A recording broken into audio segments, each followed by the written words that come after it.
Assalamualaikum warahmatullahi wabarakatuh. Perkenalkan, nama saya Muhammad Nurul. Di sini saya akan mempresentasikan hasil dari karya tulis saya yang berjudul Optimasi Struktur Organisasi dan Budaya Organisasi untuk Meningkatkan Kinerja Karyawan di PT Otix Indonesia di sekarang. Berikut adalah latar belakang dari karya tulis saya, yaitu dalam perekonomian yang kompetitif saat ini, penting bagi organisasi bisnis untuk memiliki keunggulan kompetitif melalui inovasi. Inovasi memungkinkan perusahaan untuk menggunakan teknologi dan informasi guna mengembangkan, memproduksi, dan memasarkan produk baru. Lalu, kemampuan melacak dan menerapkan perubahan penambahan nilai perusahaan, inovasi dipengaruhi oleh faktor internal dan eksternal perusahaan.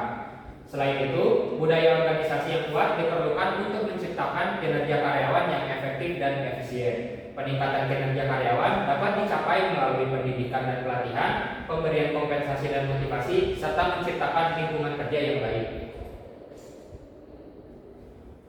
Lalu berikut ada profil perusahaan. PT Otix Indonesia sendiri adalah sebuah perusahaan yang berfokus pada manufaktur dan pengembangan komponen otomotif.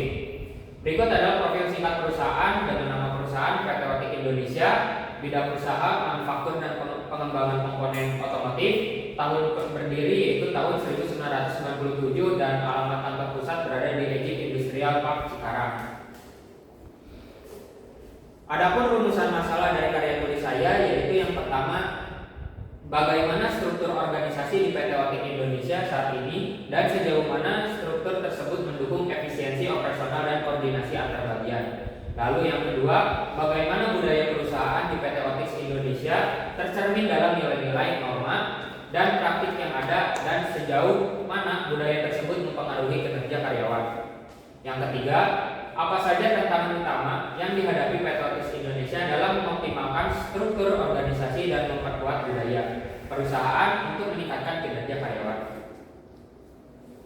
Selanjutnya, untuk tujuan penelitian karya tulis saya yang pertama yaitu menganalisis struktur organisasi saat ini di PT Otix Indonesia untuk memahami sejauh mana struktur tersebut mendukung efisiensi operasional dan koordinasi antar bagian. Lalu yang kedua, mengevaluasi budaya perusahaan di PT Otix Indonesia untuk mengidentifikasi nilai-nilai, norma, dan praktik yang mempengaruhi kinerja karyawan.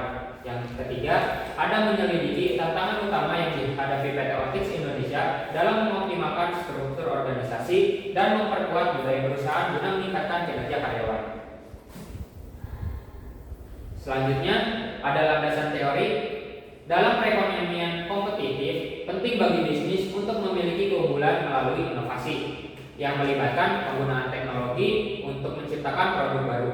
Inovasi dipengaruhi oleh faktor eksternal dan internal. Menambah nilai perusahaan, budaya organisasi yang kuat diperlukan untuk kinerja karyawan yang efektif dan efisien, yang dapat ditingkatkan melalui pelatihan, kompensasi, motivasi, dan lingkungan kerja yang baik. Organisasi sendiri harus berusaha mencapai tujuan bersama melalui koordinasi sosial yang sadar.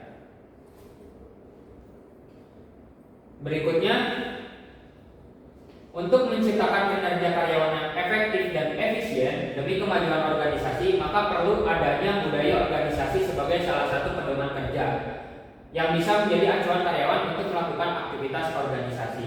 Setiap organisasi maupun perusahaan akan berusaha untuk meningkatkan kinerja karyawan untuk mencapai tujuan organisasi yang telah ditetapkan.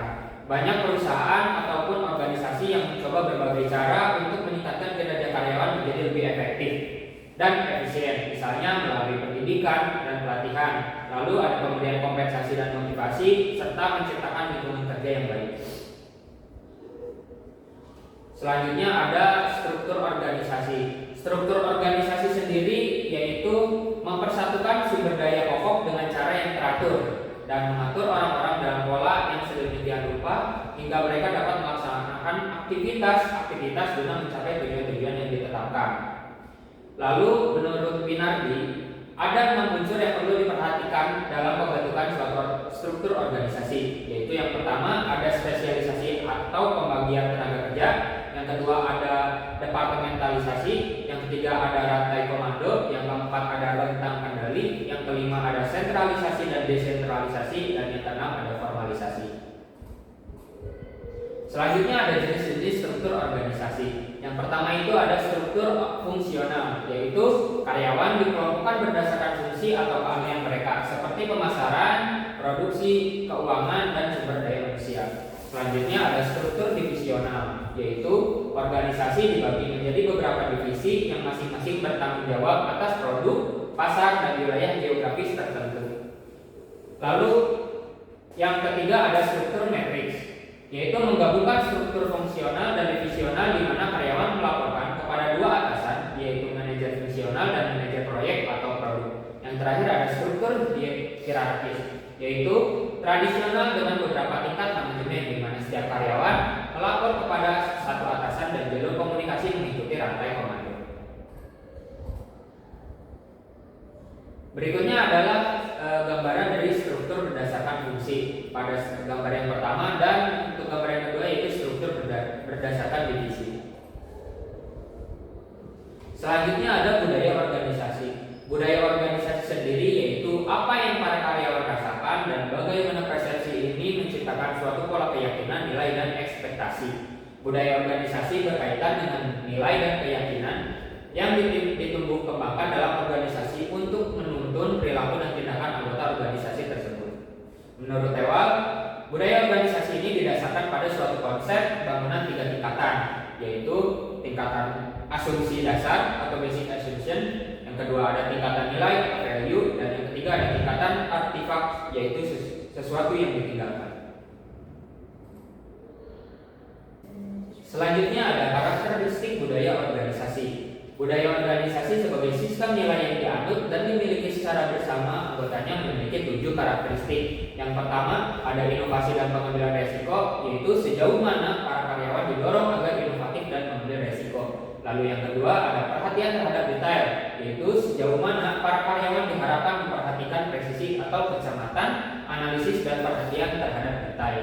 Lalu yang ketiga ada orientasi hasil, yaitu sejauh mana manajemen memusatkan perhatian pada hasil, bukannya pada teknik dan proses yang digunakan untuk mencapai hasil tertentu.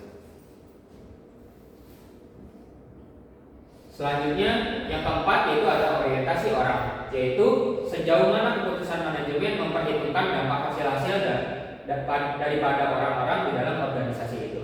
Lalu yang kelima ada orientasi tim, yaitu sejauh mana kegiatan kerja diorganisasikan berdasarkan tim, bukannya berdasarkan individu.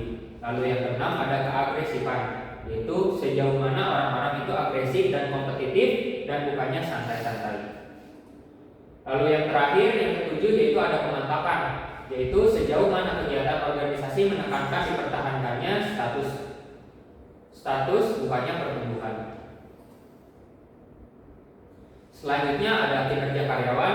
Secara umum, produktivitas diartikan sebagai hubungan antara hasil nyata dengan masukan yang sebenarnya. Produktivitas juga diartikan sebagai tingkat efisiensi dalam produksi barang dan jasa. Produktivitas tenaga kerja dipengaruhi oleh beberapa faktor, baik yang berhubungan dengan tenaga kerja itu sendiri, lingkungan, atau secara keseluruhan maupun yang berhubungan dengan kebijakan pemerintah. Lalu ada faktor-faktor lain yang dapat meningkatkan produktivitas tergantung pada manajemen, perencanaan, prosedur kerja yang efektif, komunikasi yang baik, sumber daya manusia yang lebih efektif, dan kebijakan yang dapat direfleksikan melalui faktor tenaga kerja, modal, manajemen, dan organisasi. Selanjutnya berikut ada hasil penelitian dari karya tulis saya, yaitu di Petrolitics Indonesia di Cikarang. Optimasi struktur organisasi menghadapi tantangan seperti kurangnya fleksibilitas dalam aliran kerja dan tanggung jawab yang tidak jelas antara unit kerja. Lalu ada struktur yang kaku dan terlalu hierarkis, dapat menghambat kolaborasi antar tim dan menghalangi aliran informasi yang efektif, sehingga menyebabkan penundaan dalam pengambilan keputusan dan mengurangi responsibilitas individu terhadap tugas mereka. Selain itu, ketidaksesuaian struktur organisasi dengan kebutuhan operasional perusahaan dapat mempengaruhi kinerja karyawan secara negatif, menghambat produktivitas dan inovasi karyawan. Lalu ada budaya organisasi yang kurang mendukung kolaborasi, komunikasi terbuka, dan pemberdayaan karyawan juga menjadi faktor penting yang mempengaruhi kinerja karyawan. Lingkungan kerja yang tidak menyenangkan dan tidak memotivasi, serta konflik antar nilai-nilai perusahaan dan individu dapat mengurangi fokus dan produktivitas karyawan. Selanjutnya, selain permasalahan struktur organisasi dan budaya perusahaan, kinerja karyawan di PT Otis Indonesia juga dipengaruhi oleh kurangnya sistem penghargaan dan pengakuan yang efektif serta terbatasnya peluang pengembangan karir dan pelatihan. Karyawan yang tidak merasa dihargai atau tidak mendapatkan pengakuan atas kontribusi mereka cenderung kehilangan motivasi dan minat dalam pekerjaan yang dapat mengakibatkan penurunan produktivitas dan peningkatan tingkat absensi serta turnover. Untuk meningkatkan kinerja karyawan, perusahaan perlu menyediakan sistem penghargaan yang jelas dan adil, baik finansial maupun non-finansial, serta menawarkan program pelatihan dan pengembangan karir yang berkelanjutan dengan mengevaluasi dan memperbaiki struktur organisasi, budaya perusahaan, dan sistem penghargaan. PT Otis Indonesia dapat menciptakan lingkungan kerja yang lebih produktif dan memotivasi, memungkinkan karyawan mencapai potensi maksimal dan berkontribusi pada kesuksesan jangka panjang perusahaan. Lalu untuk solusinya, yaitu untuk menangani permasalahan di PT Otis Indonesia, langkah-langkah terstruktur yang perlu diambil meliputi identifikasi menyeluruh terhadap permasalahan dalam struktur organisasi, budaya perusahaan, sistem penghargaan dan pengembangan karir dengan melibatkan tim lintas departemen. Setelah diidentifikasi, rencana tindakan yang terukur harus dirumuskan dan diimplementasikan secara sistematis dengan dukungan penuh dari manajemen senior dan komunikasi efektif kepada seluruh karyawan.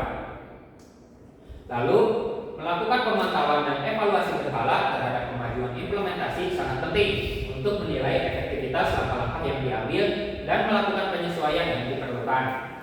Selain itu, melibatkan karyawan secara aktif melalui sesi umpan balik dan diskusi kelompok, serta memastikan komitmen dan dukungan dari semua tingkat manajemen adalah kunci untuk menciptakan lingkungan kerja yang produktif. Komunikasi yang terbuka, jelas dan transparan sangat penting untuk memastikan pemahaman dan dukungan terhadap perubahan yang pada akhirnya akan menghasilkan lingkungan kerja yang lebih dinamis, produktif, dan memuaskan bagi semua pihak di PT Otis Indonesia. Untuk kesimpulan dari karya tulis saya sendiri, yaitu PT Otis Indonesia menghadapi masalah struktur organisasi yang kurang fleksibel, budaya perusahaan yang tidak mendukung, sistem penghargaan yang kurang efektif, dan minimnya peluang pengembangan karir yang mengakibatkan penurunan kinerja dan motivasi karyawan. Untuk mengatasi hal ini, perusahaan perlu mengambil langkah-langkah terstruktur seperti identifikasi akar masalah, merumuskan rencana tindakan yang terukur, melibatkan karyawan, mendapatkan dukungan manajemen, meningkatkan komunikasi, dan berkomitmen pada perbaikan berkelanjutan. Pendekatan ini akan menciptakan lingkungan kerja yang lebih produktif dan memotivasi, meningkatkan efisiensi operasional, serta mendukung pertumbuhan jangka panjang perusahaan. Berikut adalah presentasi dari karya tulis saya di mata kuliah teori organisasi. Terima kasih. Assalamualaikum warahmatullahi wabarakatuh.